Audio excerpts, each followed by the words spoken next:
And I think where Martin left us off of that imperative of understanding the cross-platform dynamic is what we want to engage with our next panel. Something I've been using, the term that I've been using throughout the year in writing about this is moods and modes. And the ways in which content providers and advertisers need to start thinking about context and the ways in which, where and when and how someone's accessing content as opposed to necessarily the device is in many ways determinative of how to talk to them, the kinds of content they want, and also their receptivity to certain types of messages. Understanding how we move across those screens is going to be, I think, the big challenge. We've already heard everybody ask, how do we track people across screens? That's going to be a big challenge. But also, how do we conceptualize these moods and modes that people are in as they move across the screens? To explore this theme, we have with us Sarah Calkin Ward, who is the Director of Product Leadership for Advertising Effectiveness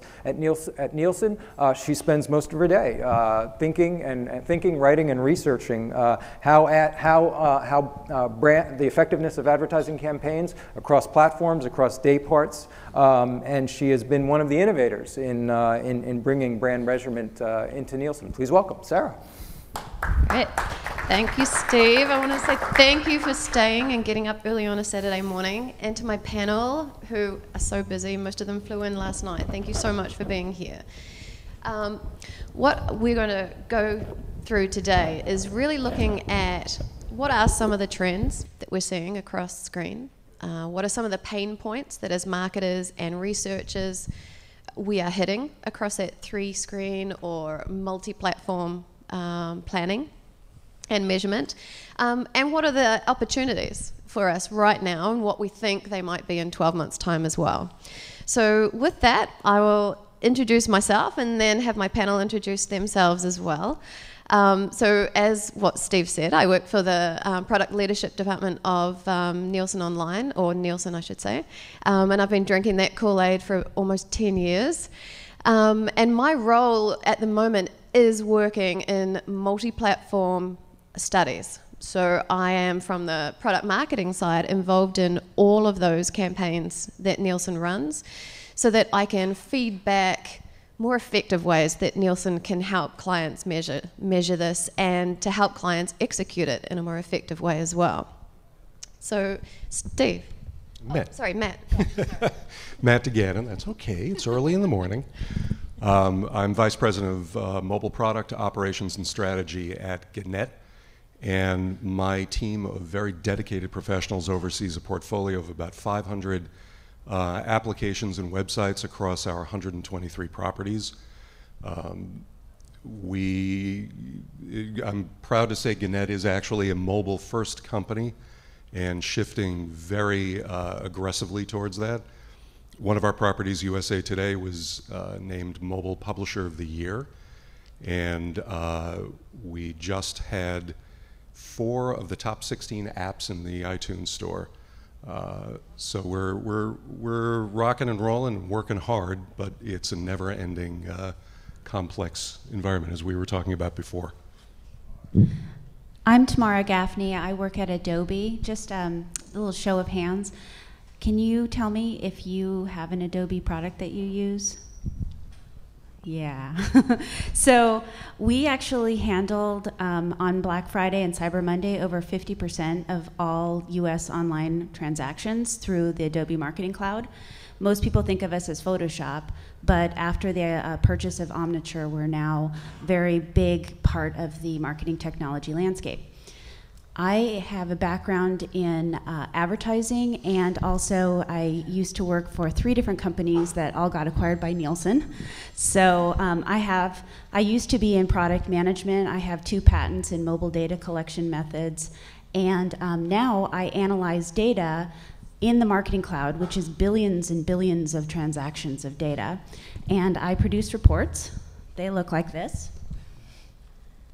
I have some in the back table if you guys want to take some home with you. But what I'm going to be doing today is really rising to tell you what is going on in aggregate from the billions of transactions of server call data that we have. We also have some social data, some video data, so we can talk very broadly about what's going on in the market. So my name is Kelly Jones, and I look after our thought leadership program at Microsoft Advertising, which is sort of a fancy, convoluted way of saying that I do consumer insights research around the globe. So we feed that back in two directions, typically to it's sort of a value-add service for our customers. So I'll go out and present results about how consumers are using devices in a retail environment, for example, to some of our customers.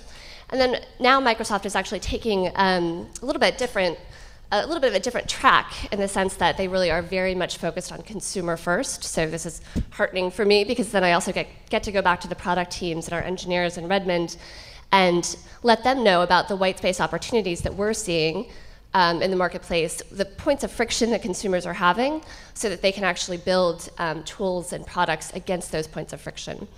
And I've been doing this for 7 years at Microsoft and 2 years in my current role, which is in thought leadership. Hi, I'm Lara Mahana. I'm the GM of mobile for DataZoo. I've actually been in the mobile space now 4.5 years. I was telling somebody this last night, and I was like, wow, that's a long time in mobile, especially for mobile advertising. I've been at DataZoo about a year, and what drove me there was the fact that I came from more of a mobile-specific company, and I really wanted to think a little bit more about the transition space and how people were using devices. And DataZoo really, they're a demand-side platform, advertising technology, and they really think about how to optimize advertisers' buys across users across all these different channels, whether it be display or mobile or video or social. And what we're seeing along the lines of what a lot of my fellow panelists are seeing is that, people are have different devices, using different devices, and now we need to figure out how to engage with them in a much more effective way and measure how they're reacting in each of those environments. So, we work with a lot of really, really big brands and their agencies and kind of tie that story together for them. Awesome, thank you. So we all know that the environment has changed. I've been involved in mobile since the early 2000s, where in the New Zealand market, we were WAP driven. This was pre-smartphone era. And so our marketing was SMS. When you have a small market like New Zealand, you need to have a lot of direct contact. So we were building WAP-related sites. But now in the smartphone era, our phones are as good as our PCs, if not better. Our televisions almost as good as PCs as well now. We have gaming devices. So we've got a playing field where our content can be the same on all device. And your consumers can engage with your brand and your sites from any device. So this is all being consumer driven. We have talked about this over the last few days. So what I wanted to just sort of throw out to our panel is, what are some of the trends that you have seen around the user-activated engagement across different screens? Matt? First, a lot of what we see mirrors what Steve showed in Mail Online. And we could talk about the context in which someone is using a mobile phone versus a tablet, social referral to mobile and tablet versus direct access. But I want to touch on one of the things you said, which is this is consumer driven. And I think one of the things that makes it both incredibly exciting and creative to be in this space at this moment, and incredibly frustrating and nerve-wracking, is we're being driven by our consumers in a way that we weren't prior in web or the emergence of digital in any shape or form. We're just uncovering every day how someone is relating between the broadcast screen and the tablet and the smartphone. Where we interact and play in those areas is at best experimentation. I wish I had lots and lots and lots of examples. We're just touching on day parting. Is the presentation... So you're saying that we're needing to be reactionary? We are reactionary. I don't know anyone in this business who feels so far ahead of the consumer that they're creating products that they absolutely know match the patterns of usage. Somebody asked a great question about, is the content on the mobile phone different than the tablet? We've looked into this time and time again, and we keep coming back to, you can come up with 62 different use cases based on data, based on profile. And at the end of the day, there's no way to predetermine how to best editorially curate that content. You might shape it slightly differently, but you don't want to ruin discovery, so you can't say, I'm not going to show you this and that. I think the best thing we're doing is looking at day part and usage amongst 3-screen events. If you take our tablet, by default, it looks slightly differently in the morning than it does in the evening. This reflects that usage pattern of where we know that our users have 3 minutes in the morning. They appreciate, I'm speaking specifically about USA Today, they appreciate it because it's short, concise, to the point. They can scan it and be prepared for their day in that time in between the meeting where they have to talk about what's going on in the world. In the evening, we know that they're at home, and starting at 6 o'clock, we see the tablet usage go up and they're on their couch. So it's a slightly more visual format, richer images, video. We have little experiments like that. Nothing profound. So Nielsen has, in recognition of this dual exposure, we released a 3-screen report that really backs it up, that there is that simultaneous engagement occurring, and we've had to change the way we work and be a lot more nimble. And so you'll see a lot more partnerships coming up so that we can roll out to be reactionary as well. We're just about to release social TV ratings, which uses Twitter. It's a relationship or partnership we have with Twitter that takes into recognition the engagement that people have on Twitter while they're watching a TV program. Yeah, so I actually have some newspaper stats. You probably don't know, but we did a report for the National Association of Advertisers for newspaper, and tablet is up 281% year over year. PC is down 13%. So there was a question about whether mobile was cannibalizing tablet, or was cannibalizing PC, and the answer was a little bit. It is a little bit, but it's still growing, the overall content consumption. Some other interesting trends that we're seeing. When Facebook made its timeline change, that happened, I think it was July of last year, the mobile social engagement on Facebook went up by 23%. So it does appear that Facebook is becoming more of a mobile engagement platform after they made that GUI change. So that's another trend. Another thing that we're seeing has to do with mobile search. The fact of the matter is that more of the visits to your website, if they come from a mobile phone, started with a search. And that's just because of navigation issues on smartphones.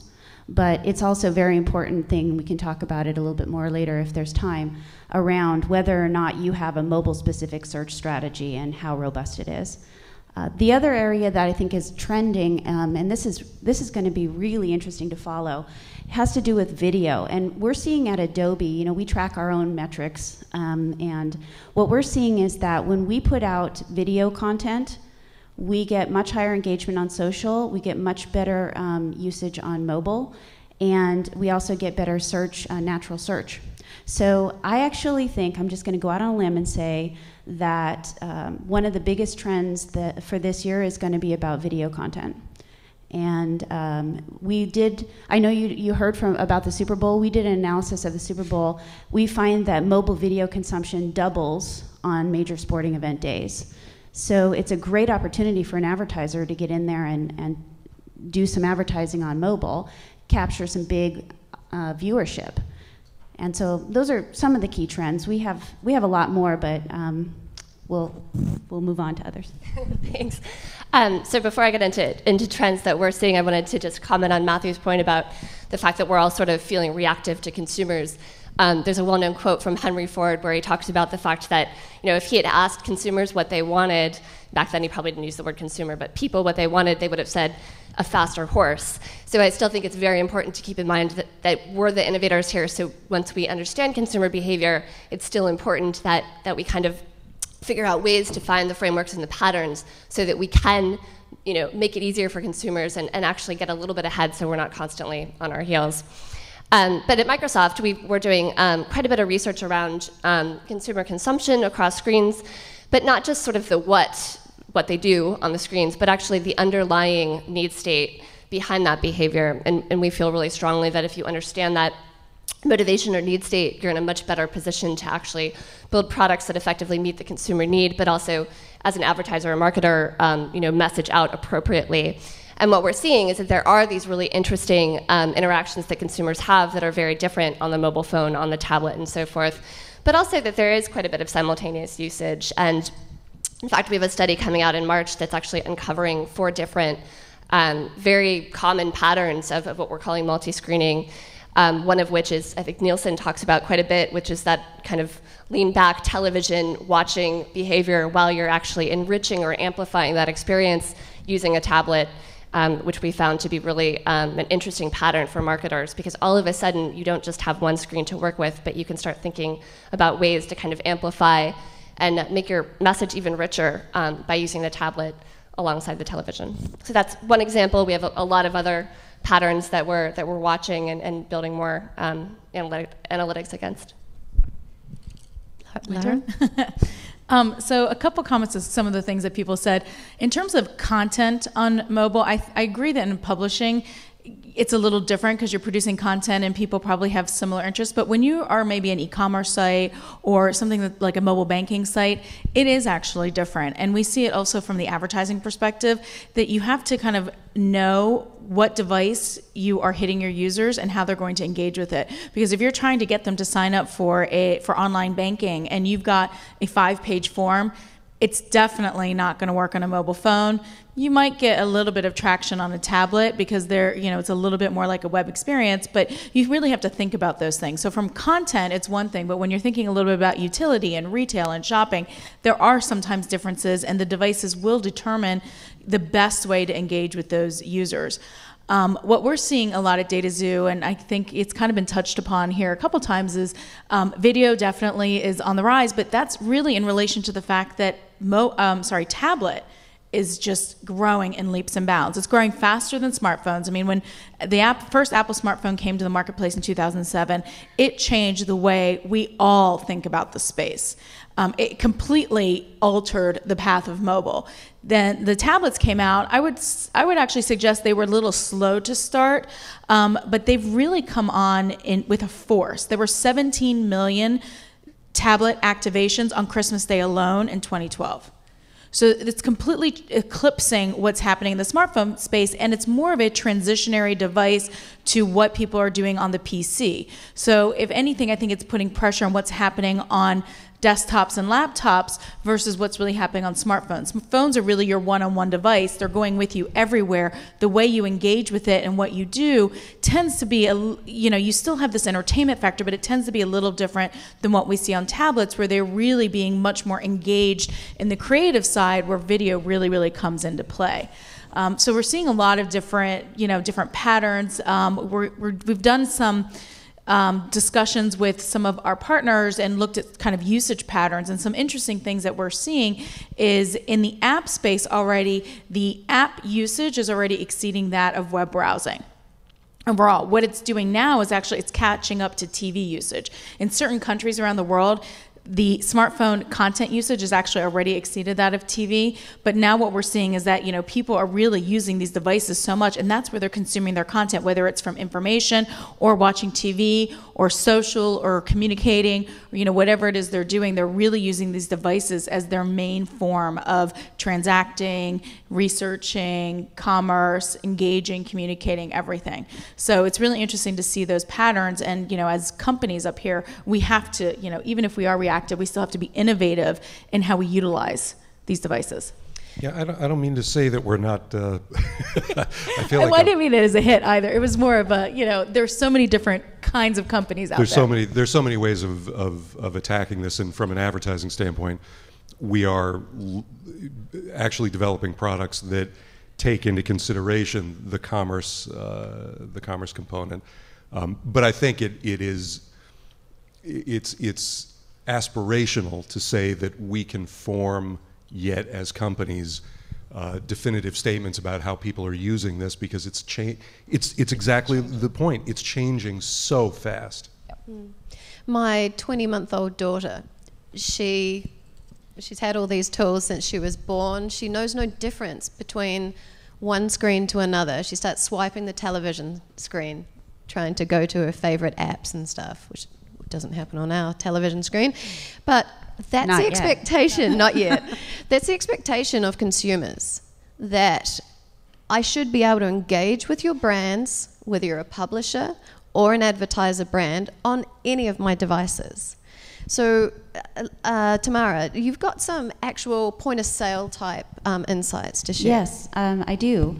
We looked at conversion rates and average order value for different types of devices. And I guess one of the things that I really want to make a big statement about here is that I consider mobile to include tablets and smartphones.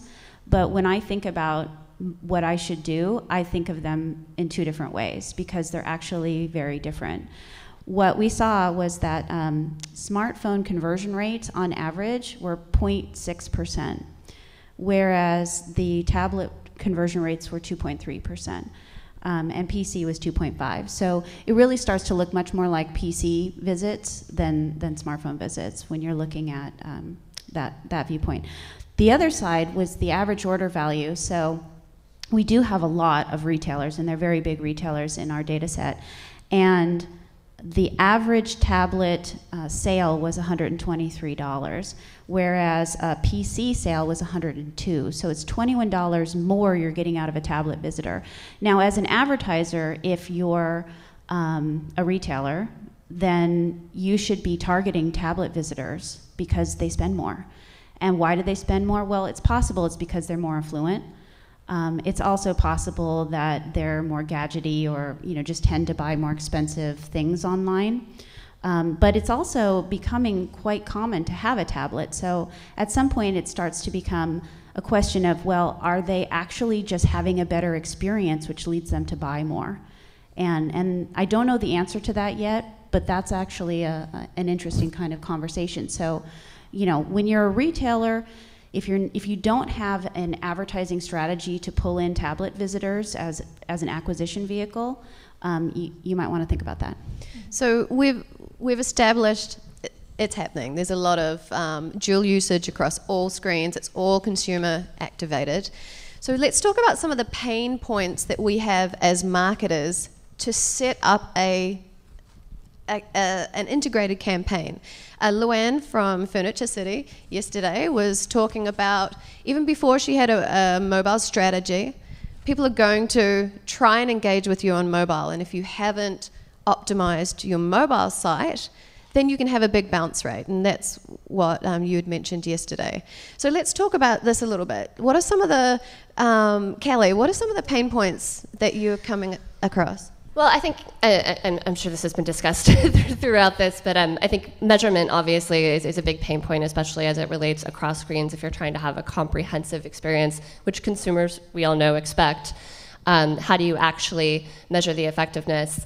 And I think one interesting factor is that when we were doing this research around how consumers are using multiple screens, the usage is so different depending on the intent. So we have one pattern that we call quantum, because consumers are sort of sequentially moving through time and space across screens, and it's very much with sort of a goal in mind. Measuring something like that is probably going to be all about seamlessly moving the consumer to the best place to purchase, whether that's a tablet or a PC, or into the store environment. There's another pattern that's quite popular, and everyone's probably doing it right now to a certain extent, which consumers call mass multitasking. We call it distraction behavior, because it really is that constant need to pick up your phone and fiddle around, whether you're playing a game or just taking a quick snapshot at your email. Consumers are constantly doing this Is there room with this behavior for an advertiser to insert themselves in there? We think so. But how we would measure the effectiveness of that, something like dwell time would not be effective. That's completely the wrong measurement for that pattern, because consumers aren't going to be hanging around. They're doing it very quickly. So how do you figure out, first of all, identify the intent, and then after that, identify the right measurement behind that intent? It's something that we're very interested in at Microsoft, and I think everybody would love to crack that code. We had a conversation at another conference a few months ago that the click-through rate should be banned from measuring the effectiveness of tablet advertising, because there is no click-through rate. Right. So we sort of force these metrics that we have. No click-through rate. Exactly.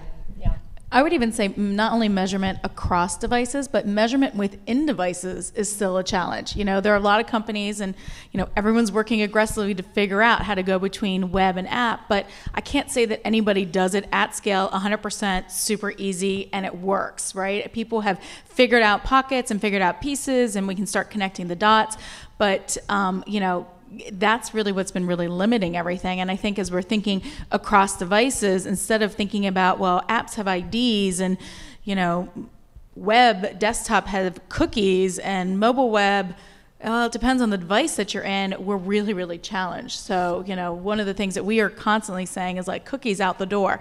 Now, what else can we start looking at? Like, how can we really connect users? Location is kind of an interesting one because you know where the user is, but it doesn't really tell you everything. So how do you start really expanding your knowledge base of, what your consumers are doing when kind of, how they go throughout the time of day, and use that maybe to your advantage? So from a Nielsen perspective, and we've got Dynamic Logic speaking after this as well on this very point. We're very aggressively trying to react to this. And with Nielsen, it's all about comparability. We come from a large television base. TV is still king out there. So we're looking for comparability. We just rolled out this week our mobile brand effect, which gives you the ability to test your resonance using a concurrent test control, the same as what you do with your online resonance, same as what you do with your television resonance, in real time, without interrupting the experience. So there's a lot of aggressive catching up, but everything needs to be comparable. If you silo, we feel that you'll have difficulty being able to, have that full comparability across all platforms.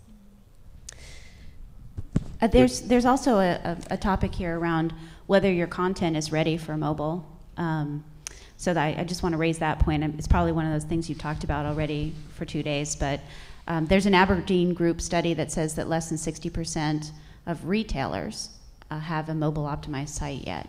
I know that's not the folks in this room, because you wouldn't be coming to this conference if you were that far behind on mobile, but 40% of the retailers are that far behind.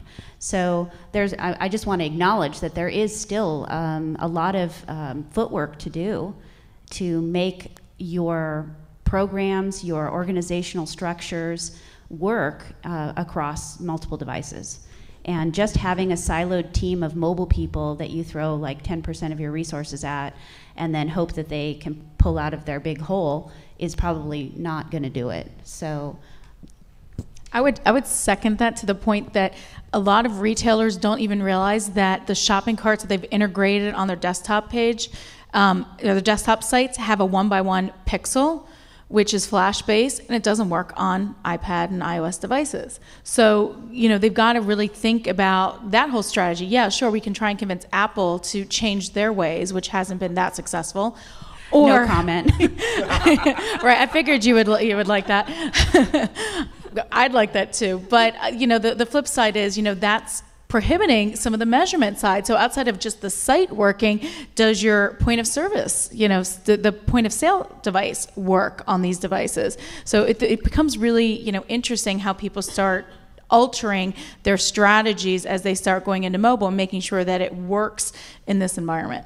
Yeah, and a lot of the tracking is not flash based, but there are issues, and especially around a lot of media and entertainment sites still have a lot of flash content. And that creates some issues. I'd also take that and talk about the advertising and the creative that's being used.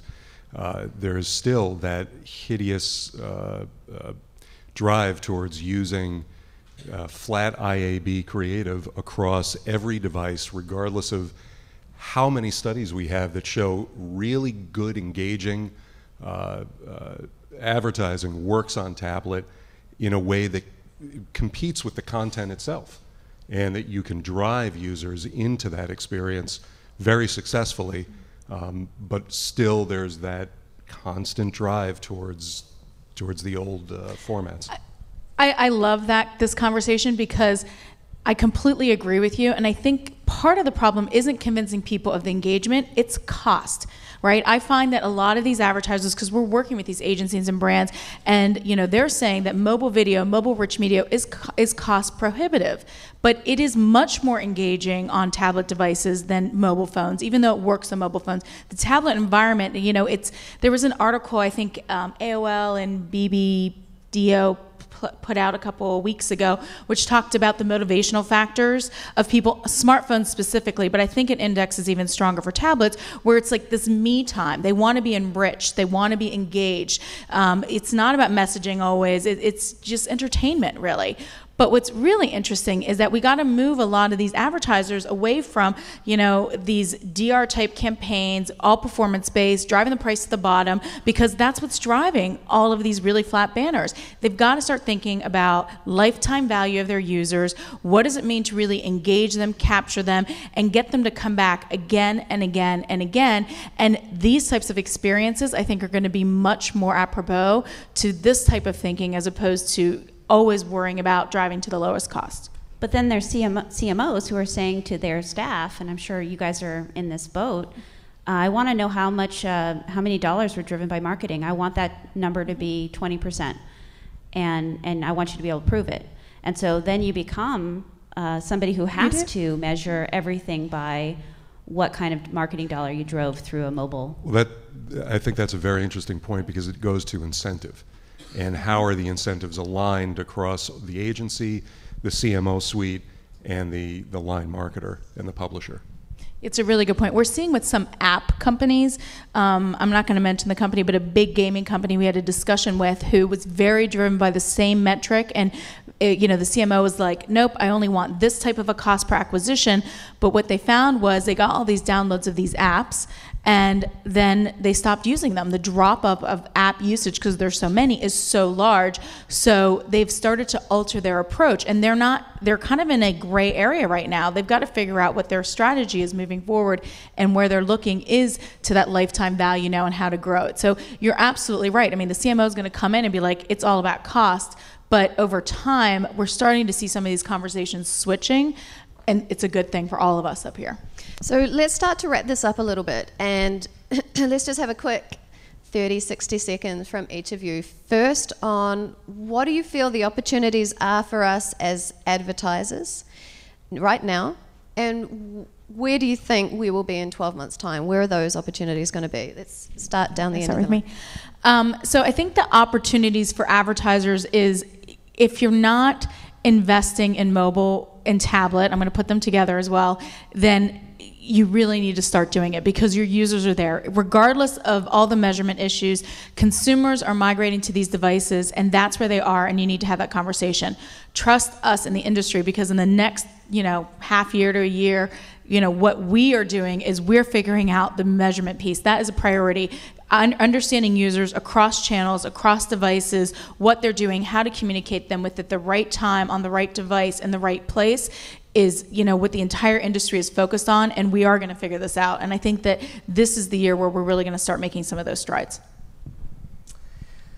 So I agree with that, and I think for me, the opportunity and what gets me excited is, as someone who's been in digital for the balance of my career, is that we are in a place where we can raise a level of discourse around digital from just function, and we've been talking about this for a long time, but into something that's a much more emotionally resonant and actually truly valuable to consumers, with sort of the entrance of all of these exciting devices, and the tablet certainly is starting to do that.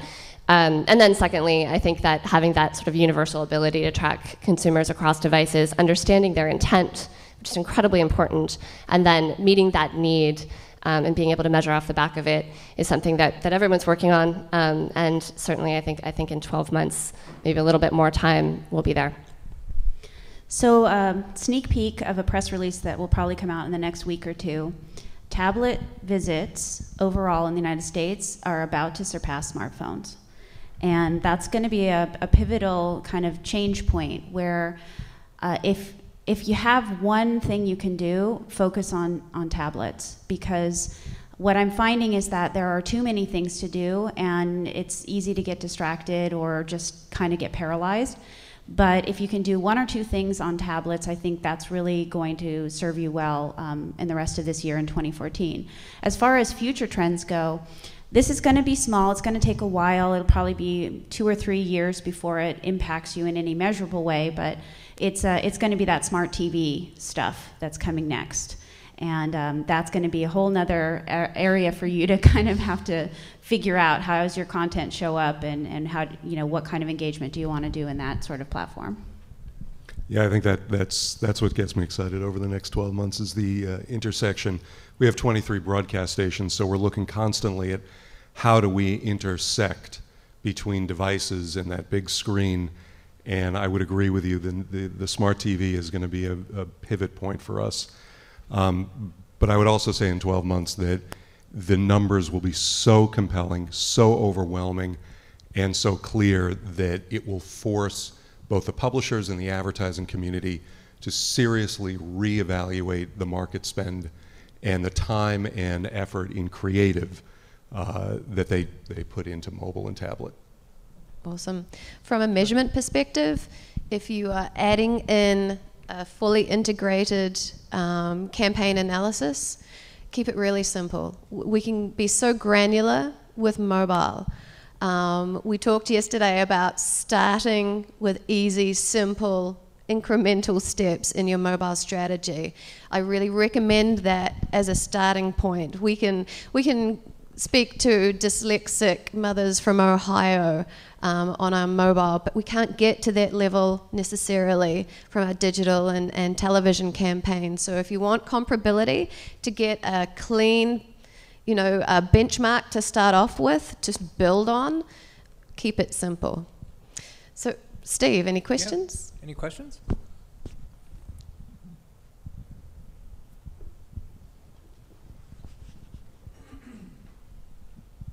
Hi, I'm Tom Donovan from Hayworth Marketing in Minneapolis. I just had a question for Tamara around the difference. You had talked about the price for a tablet or the kind of commerce for a tablet around 123 versus 102.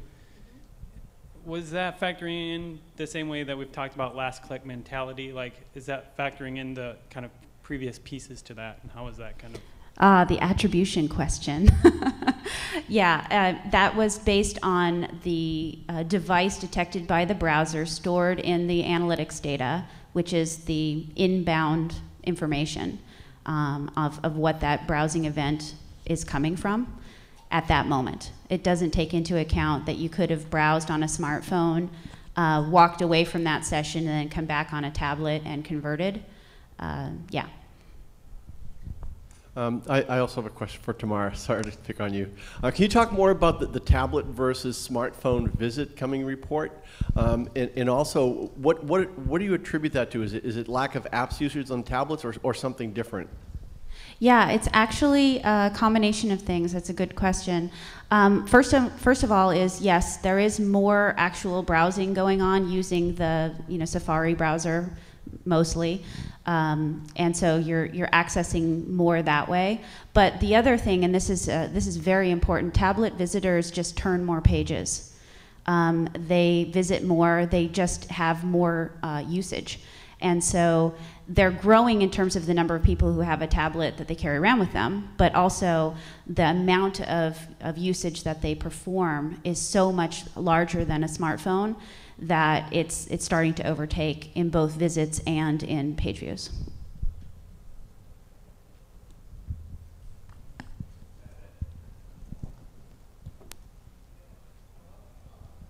Hi, I'm Prat Vimana from Staples. This is for Kelly. How do you see Windows 8 playing in this space? I mean, So we have a product that we just launched last fall, our sort of ads and apps pilot for Windows 8. And the way I look at Windows 8 is when you look at, as Tamara has sort of told us, how evocative and how compelling the tablet device can be to consumers to just kind of relax. And we see them, using it at night and using them, taking in content that is much more relaxing. It's a great branding opportunity. In the sense that consumers are in kind of this much different frame of mind than they might be when they're on other devices. And so Windows 8 is actually a content aggregator, so it's platform agnostic. You can bring in apps from all over the place, of course.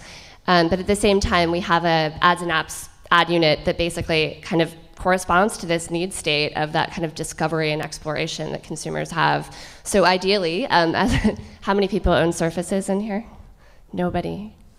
Oh, excellent. That's so exciting to see. So as we get more kind of consumer excitement over the product, I do love mine, to be honest.